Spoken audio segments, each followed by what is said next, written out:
તાજેતરમાં જ ગોવામાં એક નવા સ્મારકનું અનાવરણ થયું, જેણે દેશભરમાં ખૂબ ચર્ચા જગાવી. આ છે ભગવાન રામને સમર્પિત 77 ફૂટ ઊંચી કાંસ્ય પ્રતિમા. કહેવાય છે કે આ ભગવાન રામની દુનિયાની સૌથી ઊંચી પ્રતિમા છે. એકદમ નવું સીમાચિહ્ન. પણ વાત ખાલી એના કદની નથી, એની પાછળની કહાની શું છે, ચાલો જાણીએ.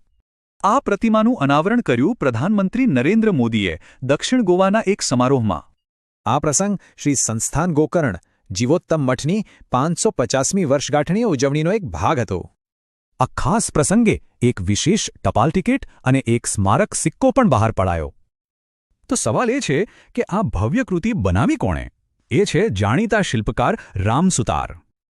આ નામ જાણીતું લાગે છે કારણ કે તેમણે જ ગુજરાતમાં સ્ટેચ્યુ ઓફ યુનિટીની ડિઝાઇન કરી હતી. પ્રતિમા જેટલી ખાસ છે એટલું જ ખાસ છે એનું સ્થાન, શ્રી સંસ્થાન ગોકર્ણ જીવોત્તમ મઠ.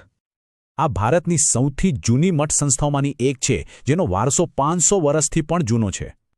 પેઢીઓથી આ મઠ શિક્ષણ, સમાજ કલ્યાણ અને સંસ્કૃતિના જતન માટે કામ કરી રહ્યો છે.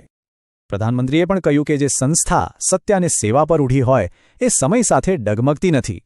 આ કાર્યક્રમને ભારતમાં ચાલી રહેલા સાંસ્કૃતિક પુનર્જાગરણના એક ભાગ તરીકે રજૂ કરાયો. એને અયોધ્યાના રામ મંદિરની પ્રાણ પ્રતિષ્ઠા સાથે જોડવામાં આવ્યો.